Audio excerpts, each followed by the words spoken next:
Hey, Tommy from the Run Testers with another running shoe versus. In this video, myself and Nick are going to be comparing the Nike Alphafly 3 and the Adidas Adios Pro 3. Let's dive in and see what we both thought.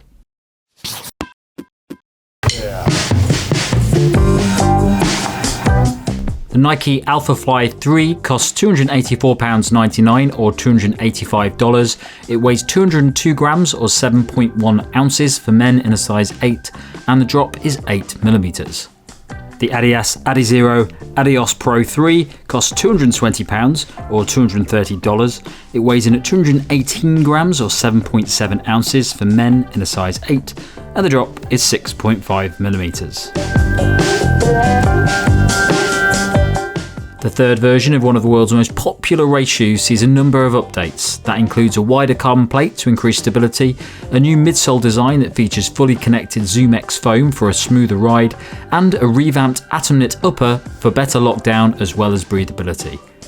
The Alphafly 3 still has all the elements runners have come to expect from the shoe, including its hallmark dual air zoom units in the forefoot and its impressive notched laces. However, this time it's lighter than the previous version, aiming to provide an even faster ride.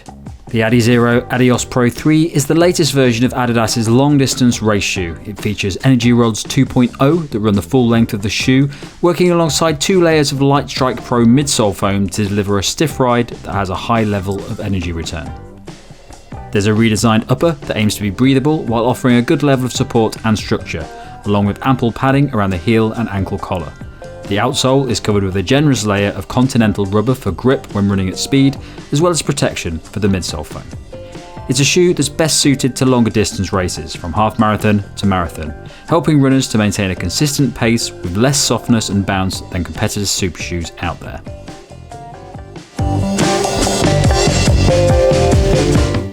Okay, so Nick, how is the fit in these two shoes for you?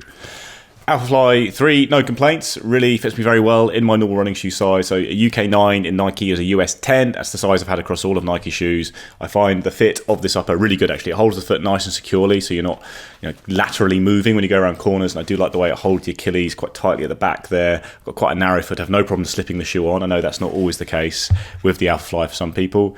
Adios Pro 3 is one of the Adidas shoes I need to size up into half a size. So this sometimes happens with Adidas because of the way they convert their sizing. So a UK 9 is a US 9.5, and with the design at the front of the shoe in particular being a bit weird, being a bit narrowed, the eyelets getting in the way, I've gone up half a size to a UK 9.5 to get the same size in the US as the Alphafly. But I don't have to do that of all Adidas shoes. Like the Prime X, I'm fine in my normal UK size, but I would say look at the sizing very closely with the Adidas because it can be a bit rubby at the front of the shoe. You can also do a bit of heel rub. I've had to heel lock the shoe. It's not a great heel design. In general, this upper's not fantastic. It's not the best part of the shoe for sure, but by going up half a size, my UK size, I was able to get a good fit that was comfortable enough. How about you, Tom?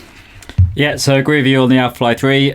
It fits me perfectly. Very comfortable shoe. Like the upper, it's a bit more restrictive, but it's a race shoe, and I haven't had any issues despite the fact that it's slightly leaner fit. I know Kieran hasn't got these, but I imagine that he might have a slight issue with them based on his wide feet. So yeah, completely agree on the Adios Pro 3 as well. So I'm a size 8 in the UK, and I probably would have sized up half a size in this shoe given the opportunity, because I do find it rubs on the end of my toes a little bit. Although like you, the Prime X Strung, I am completely happy with my normal size 8 in the UK. But yeah, I'd probably go up half size if I'd have been given the option to when I got this. Fair enough. Okay, so Nick, 2 big super shoes, one that's very new, one that's been out for quite a while. How have you found both of these? Yeah, good shoes. I should say we're doing these shoes because we haven't tested the Adidas Pro Evo 1, and Adidas has not released the Adios Pro 4. So this is currently the best race legal Adidas shoe that's really available to most people. So we're still doing a comparison to it because it is still a fantastic shoe despite being a little bit older now. You've got the big old slab of Lightsrike Pro, very bouncy, really enjoyable shoe, very comfortable shoe for long miles as well. I find it's quite a smooth ride. Didn't love it out of the box. I found it was a bit stiff. I wasn't very impressed by it, but it broke in after just one run. I think the rods just stiffened slightly. Now they work really well with the foam to create a very propulsive ride. For me, this is a shoe that works best at kind of marathon distance. I think that's when I'm running with the most control. I put a lot of force into the shoe. I get a lot back. I've done shorter races and shorter reps in it, and I think that will work for some people really well, the shoe, but I find it a bit big, a bit too much. I'd be someone who definitely would switch to the Takumi Sen shoes in Adidas's range for shorter races, because I'm quite a shuffly, high cadence runner. I think with this shoe, you get the most out of them in those short races if you're more of a loping runner, I'd say, but it can do those races. But all round, found it very impressive. Much marathon geared though. I think it's a shoe that in many ways almost lines up more directly with the Alphafly 2, which was also a very big, quite heavy shoe, bouncy focused shoe. Both of these are very bouncy shoes, impressive, not heavy in any real terms, but kind of more towards the 250 gram mark in my size, whereas the Alphafly 3 comes in a fair bit lighter. One of the reasons why I found it a little bit more sprightly over short distances. But Tom, what do you think of the Adios Pro 3 before we go on to the Alphafly? Yeah, similar. So when I started testing the Adios Pro 3, I was actually doing quite a lot of short distance races. I didn't mind it for them. I was still like doing pretty well in those races, and I didn't find it was a major issue from the shoe. But since those short distance races, I had used it a lot more for longer distance attempts, and it is definitely far better at those, or just feels better for those distances.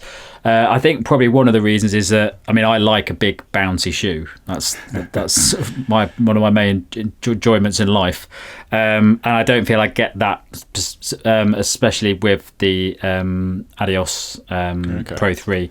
It just feels comfortable and nice and cruising, but it's definitely not a shoe that I would pick for anything shorter. But yeah, I think it's a very comfortable, great, solid, reliable shoe that I'd more than happy to pick up for a marathon. Yeah, I do think I do get a lot of bounce for it, but I think one of the actually major pluses of the shoe is I do think Adidas's Lightsrike Pro is probably like the most durable super foam I've come across. And this shoe, it looks very clean. It's been cleaned. It isn't in this good a state as it looks right now, but put a lot of miles on this and it hasn't really dented the performance at all. And I do think that makes it a really great option to have for a lot of training and racing. Mm-hmm. Whereas the Alphafly 3, so far, durability's been good. Tom's not managed to rip the heel off it, but the ride in particular is great. Like, I think it's a little bit more aggressive than the Adios Pro 3. You've got more of a tip forward. You've got a more explosive, I think, toe off from the Air Zoom pods. It's a lighter shoe. It feels nimbler as a result, but it still has that equal amount of propulsion. So I think the Alphafly 3 is what I'd like almost to see from the Adios Pro 4, which is to produce the same kind of bounce and feeling underfoot from that Lightstrike Pro foam, but trim the weight down slightly to give it a bit more nimbleness and ability to go across different race distances and reps and that kind of thing. So the Alphafly 3, right now, I think is the shoe to beat in the racing shoe world in general, and that's because of the combination of that aggressive, aggressive ride that I think helps give me a high turnover, and then the real bounce there you have in it. But Tom, you've also been enjoying the shoe, and like I say, you've not ripped it to pieces, so very successful so far. I paid full price for the shoe, so I'm so very, very scared that I'm going to rip the bottom of it. But no, it has done pretty well. I think I've done about 40k in it now, and I'm probably going to put it down and not use it now because I think I'm going to use it for Boston. So I'm very worried about ripping it before that.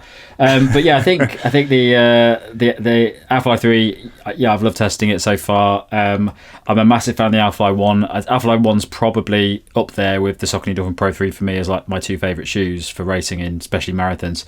Alphafly 3, I'm still sort of working out if I like it as much as the 1. I think the 3, it feels leaner and lighter than the 1.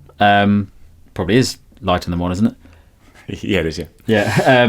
I always, it feels to me a little bit like the Alphafly 3 is sort of a mix of the Vaporfly in some ways and the Alphafly 1. I've not tested the 2, but I think it's lovely. It's fast. I think for me the Alphafly, all of the Alphafly 1 and the Alphafly 3, I do like them for short distances as well, just because of that bounce factor. Whereas with the Adios Pro 3, I'm not a big fan of it for short distances. I just think that the Alphafly 3 especially is a great all-rounder for all those distances, especially if you like a little bit of bounce. But I just think it's a fantastic shoe, and I love the forefoot feel of it when you're running fast. And I've raced over 10k with this shoe now, and it just felt very propulsive. Great shoe. Very pleased that I've got it. Yeah, I think they're both great shoes. I've raced both these shoes. Been happy racing both these shoes. But I think of late I've really been enjoying the Alphafly. Okay, so your verdict on these two super shoes, Nick. What are you going for? So obviously it's a bit of a tricky verdict here because this is an older shoe, so we should take that into account. But if you're looking, let's just say at RRP off the top of the, straight off the top of the bat, I'll go for the Alphafly 3. I think it is more or less the perfect modern racing shoe with the combination of bounce, protection underfoot you get there, but also the aggressive feel you get to it for shorter events and when you want to turn your legs over quickly at the end of any kind of race, really. Whereas the Adios Pro 3 for me feels more like a cruisy marathon racer. Haven't necessarily been able to get the best out of it at short distances with my running style, and I think it works best for me as, I think it racks up a lot of miles in training, which is great, and it really will race very well on marathon race day. I suppose but then the factor in this verdict to consider is that it is a much older shoe. In sales, it appeared for some ludicrous prices over Black Friday. There was like one size of the purple shoe that was like £60 or something like that. And if you're suddenly looking at a massive price difference, if you're finding these in sales, and the Adios Pro 3 is 150 quid cheaper than the Alphafly 3, I don't think it's as good a shoe, but I do think it's very nearly as good a shoe. Certainly for the marathon, I still think it's an amazing racing shoe, and I would pretty happily pocket that much difference and take this shoe for everything instead of the Alphafly 3. So kind of real world, maybe there's a case here for the Adios Pro 3, particularly because I do think it is so durable. But overall, I think the Alphafly 3 is an improvement on it, an improvement on that generation of super shoes, and maybe we'll see with the Adios Pro 4 something coming a lot more similar to this design. Obviously, Adidas has the Pro Evo 1, which muddies the water massively, and we don't know what's going to really come from that. If Adidas is going to start selling that in big numbers, or if it's just going to go big on the Adios Pro 4 with some learnings from the Pro Evo 1. But for now, Alphafly 3 I think is the better shoe, but there is some value potentially in finding the Adios Pro 3, especially as a marathon racer. What about you, Tom? Yeah, I'm obviously going to go for the Alphafly 3, but I think there's a caveat there in that the type of running that I like to do, I really like soft, bouncy shoes, and not everyone likes that. And if you're not really a big fan of that, then I think the Adios Pro 3 is a much better option because it just feels a bit more solid on the feet. I think you could get away with running around in this shoe as a sort of training shoe, even if you're not going massively fast. I wouldn't do that in the Alphafly 3. So I do think, it is one of the most popular race shoes, if not the most popular race shoe out at the moment. But for beginners or people who maybe aren't used to super shoes, Alphafly might be an acquired taste. So I do think there's a lot of arguments for the Adios Pro 3 being a much more comfortable, sort of accessible shoe from that perspective. And especially when it comes down to like price and stuff, I think it's a very nice option. But for me, because I'm doing the Versus, I'm going to go through Alphafly 3 all the way, just because it feels perfect for the sort of running that I do and how I race.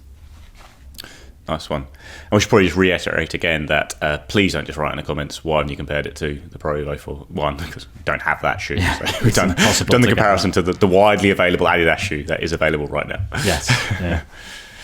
That's it from us for another Versus. Thanks a lot for watching. Don't forget to like, subscribe, click the little bell, all those sorts of things that make us pleased. And don't forget that if you're going to the Catch Below, you can find a link to our podcast, which comes out at the end of each month. Thanks a lot for watching. Catch you next time.